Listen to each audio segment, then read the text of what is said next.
Hello everyone, as you all know, this is Niharika Tiwari. So guys, we're back with another video related to your series of business law or business regulatory framework, and in this part we are going to cover next topic. So इससे पहले वाले parts अगर आपने channel की playlist में जाके नहीं देखे हैं तो प्लीज गाइस उसको वहां पे चेकआउट कर लेंगे।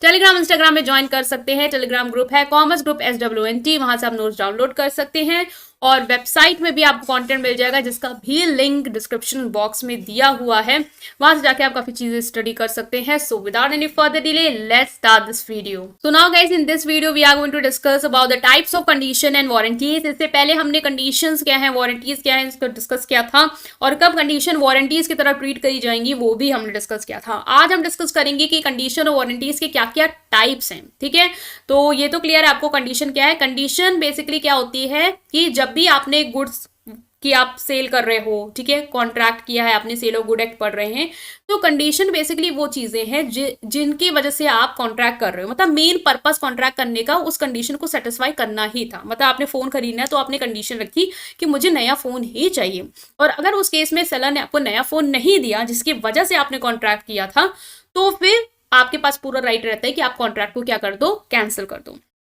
वारंटी क्या होती है? वारंटी कंडीशन का एक कह दे एक सपोर्टिव पार्ट है। मतलब वारंटीज बेसिकली कंडीशन को और सपोर्ट करती है। जैसे कि कंडीशन में आपने कहा तो ओरिजिनल फोन चाहिए, वारंटी आपको सेलर दे सकता है कि ठीक है आपको ओरिजिनल फोन मिलेगा, उसके साथ साथ हम बिल्कुल एश्योर करते हैं कि आपका फोन एकदम 1 साल तक बिना किसी दिक्कत के चलेगा। जिससे क्या हो कि बायर और थोड़ा सा वारंटी को सुन के और अट्रैक्ट हो गया और अपने उस ऑफर के लिए कि चलो ठीक है, हाँ हम ले लेंगे। ठीक है, और इसमें क्या होता है कि वारंटीज एक एडिशनल एश्योरेंस है, ये सेकेंडरी पर्पस। आपने इसलिए फोन नहीं लिया था कि भाई मुझे ये 1 साल का इतना चलने वाला फोन मिल जाए, बस आपने ओरिजिनल फोन चाहिए था, आपको ये कंडीशन थी, तो वारंटी आपको एडिशनल एक चीज मिल गई। तो अगर ये चीज सेलर नहीं पूरी कर पाता, मान लो फोन 6 महीने में ही खराब हो जाता है, तो वहां पे आप कॉन्ट्रैक्ट नहीं कैंसिल करेंगे, फोन नहीं जाके वापस करेंगे, या ये नहीं कहेंगे कि फोन वापस लो पैसा दो पूरा, ये नहीं होगा। वहां पे आप डैमेजेस क्लेम कर सकते हैं, एज उसने वारंटी दी थी कि 1 साल तक चलेगा, नहीं चला तो जो भी लॉस हुआ है वो मांग लो, कॉन्ट्रैक्ट नहीं कैंसिल होगा। तो कंडीशन है वारंटीज हमने इस तरीके से डिफरेंस पढ़ा था। आज पढ़ रहे हैं कि टाइप्स क्या है कंडीशन एंड वारंटीज की।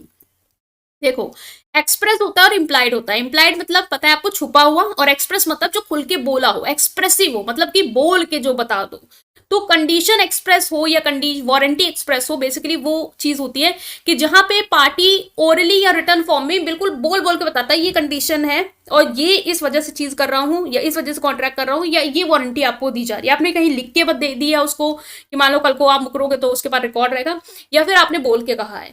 इम्प्लाइड कहा है, आपने बोला नहीं है ना कहा है, वो छुपी हुई है, वो चीज आपको पूरी करनी ही करनी है, एज वो क्या है, इम्प्लाइड है, वो इम्प्लाइड कंडीशंस है, वो आपको बोलने की जरूरत नहीं है, लिखने की जरूरत नहीं है, वो चीज कंडीशन लागू होगी ही होगी। आप गुड्स बेच रहे हैं तो वो कंडीशन पे ही आप बेच रहे हो, ठीक है, या वो सामने वाला उसी के लिए ले रहा है आपकी गुड्स।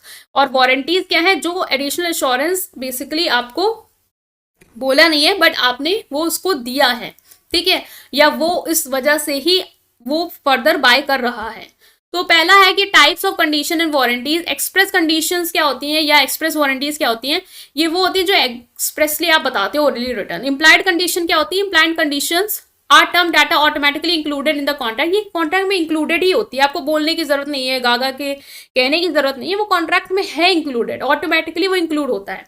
ठीक है, ये एश्योर करता है कि बायर जो है वो गुड्स को रिसीव करेगा of certain quality, fitness and legality. भाई आप जाते हो दुकान में, ठीक है, और मान लो दुकान में जाके कोई भी सामान खरीदते हो, ठीक है, कोई भी मान लो चिप्स का पैकेट खरीदते हो, तो वो भाई जो भी सेलर वो गा गा के आपको बताएगा ना कि इस चिप्स में आपको अच्छी क्वालिटी के दे रहा हूँ, एक्सपायर नहीं है, और मतलब मेरे सारे चीज से नहीं बनाया है, वो चीज होगी ही ऑटोमेटिकली। आप वो खरीद ही इसलिए रहे हो क्योंकि वो अच्छी क्वालिटी का ही होगा, आपको पता है, सामने वाले के सेलर को भी पता है कि बायर को मैं इसलिए ही बेच रहा हूँ अच्छी क्वालिटी में, और ये लीगली मैं उसको सेटिस्फाई कर रहा हूँ।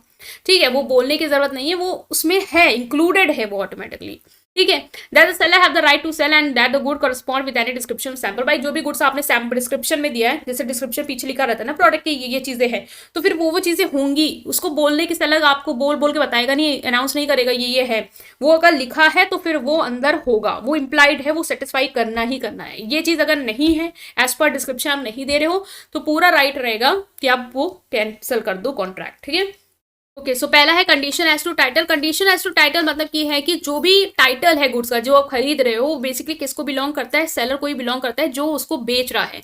ठीक है, ये इंप्लाइड कंडीशन इंश्योर करती है कि seller has the right to sell good and the buyer will receive clear and unencumbered title to good. मतलब सेलर के पास पूरा अधिकार है कि वो वही गुड सेल करेगा जो उसके पास राइट्स में है, और बायर के पास भी पूरा यही राइट रहेगा कि वो वही गुड्स को रिसीव करेगा जो सेलर जिसके लिए लीगल टाइटल ओन करता है।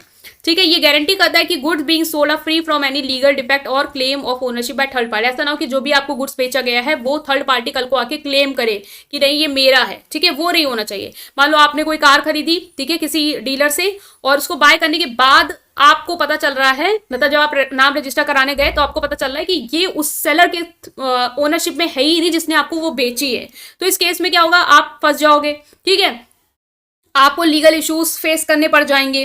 ठीक है, आपके पास इस तरीके की प्रॉब्लम आएगी। तो इस तरीके की प्रॉब्लम ना हो इसलिए इंप्लाइड कंडीशन रहती है कि आप वही गुड सेलर बेचे जो उसके ओनरशिप में हो, जो वो ओन करता हो।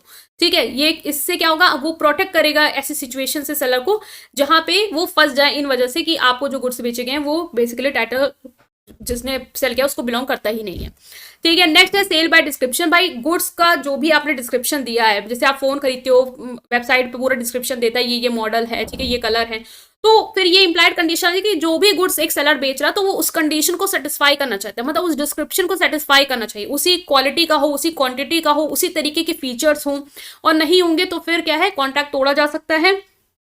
ठीक है, तो जो आपने कह दिया है फिर वही देना है, डिस्क्रिप्शन में जो दिया है तो ये इंप्लाइड कंडीशन है, आप पे लागू हो ही जाएगी कि आपको वही चीजें देनी है, आपको बोलने की जरूरत नहीं है कि नहीं है, बट वो आपको देनी होगी। ठीक है, वो इंप्लाइड छुपी है और वो लागू होगी। सेल बाय सैंपल, मान लो आपने जब बायर आपसे कुछ खरीदने आया तो आपने उसको सैंपल दिखाया कि ये है, ठीक है, और बाद में आप उस सैंपल से मुकर नहीं सकते कि आपने दिखाया कुछ और दे कुछ और दिया। तो जो आपने सैंपल दिखाया है, अगर आपने बायर को देने से पहले, परचेस से पहले सैंपल शो किया है गुड्स जो आप बेच रहे हो, तो फिर आपको उसी सैंपल का आपको उसको देना हो, वही क्वालिटी, वही features.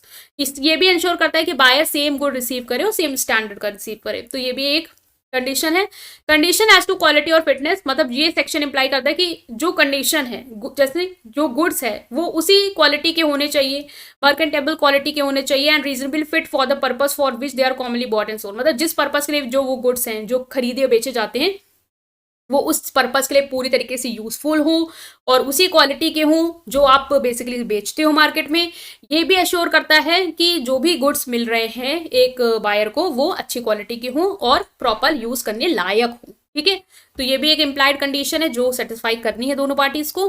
Condition as to मर्केंटेबल quality, ये वही है कि ये भी एम्फेसाइज करता है कि जो कंडीशन है, ये भी इम्प्लाइड कंडीशन है कि गुड्स जो है वो मर्केंटेबल क्वालिटी के हो, मतलब कि जो गुड्स आप बेच रहे हो वो साधारण पर्पस, मतलब जिस पर्पस के लिए उनका यूज है, जैसे सोप बेच रहे हो तो सोप का जिस पर्पस का यूज है, नहाने के लिए काम आना चाहिए, तो फिर वो पूरा करना चाहिए। ऐसा ना हो कि वो ऑर्डिनरी यूज के लिए अनफिट हो, वो आप यूज कर ही नहीं सकते हो।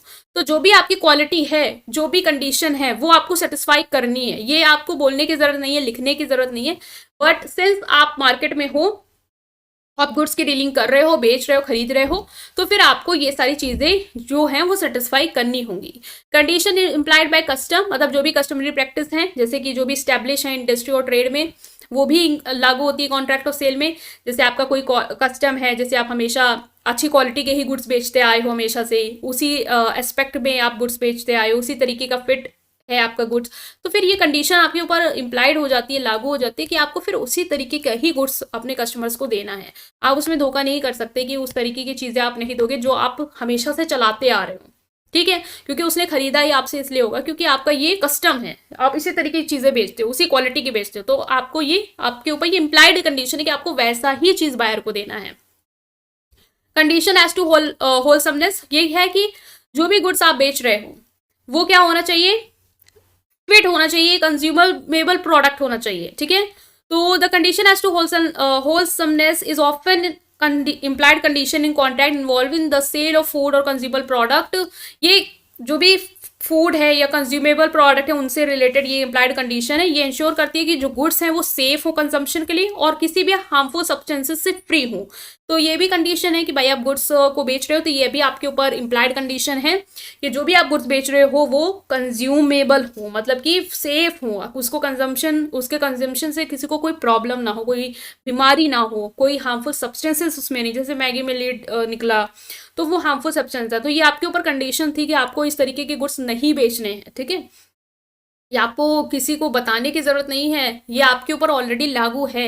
आप मार्केट में हो, डील कर रहे हो, तो ये चीज आपको करनी है सेटिस्फाई। इसीलिए कस्टमर आपसे ले रहा है, क्योंकि उसको भरोसा है कि आप ऐसी चीजें नहीं दोगे जो उसको नुकसान करेगी, और कल को नुकसान कर गई तो अब ये नहीं कहोगे कि अरे हमने तो कहा ही नहीं था कि हम ऐसी क्वालिटी का फूड देंगे, वो तो कंडीशन ही नहीं थी। नहीं, वो कंडीशन आप पे लागू होती है, भले ही आप बोलो या ना बोलो, ठीक है।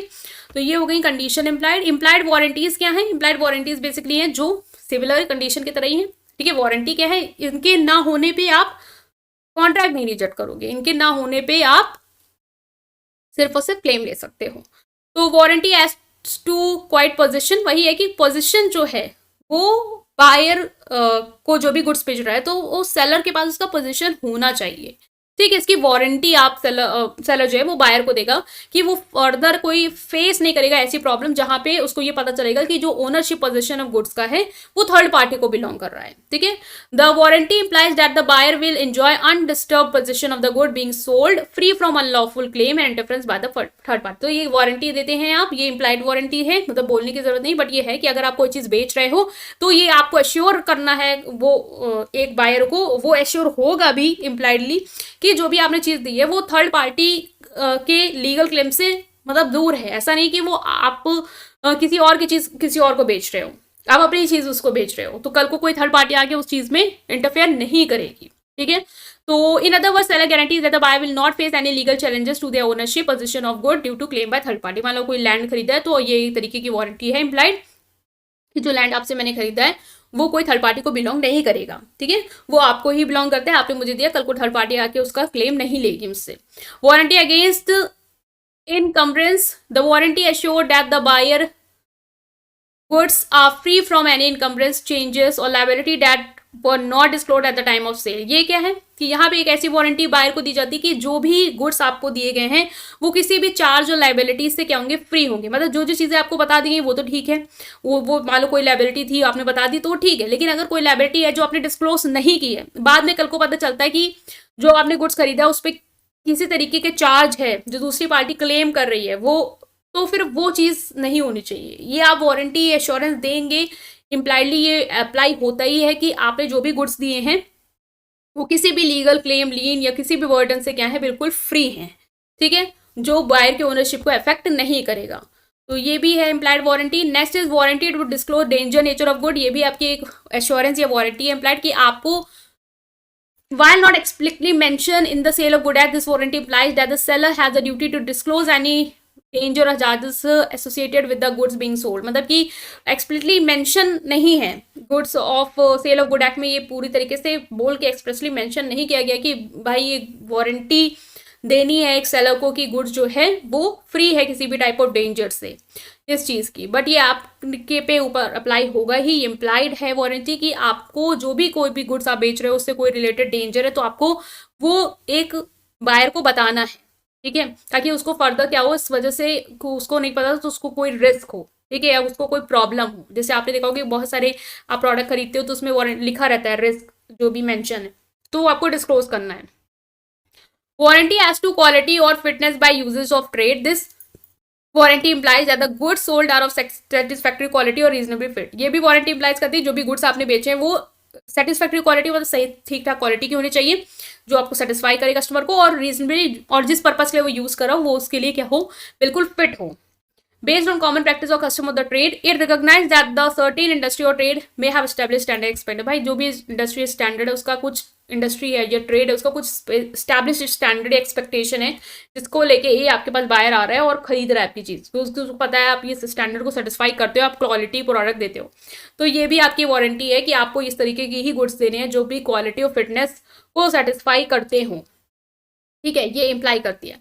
तो ये इम्प्लाइड है मतलब कि एक्सप्रेसली मेंशन नहीं है सेल ऑफ गुड एक्ट में, बट ये सारी चीज़ें आपको पूरी करनी है।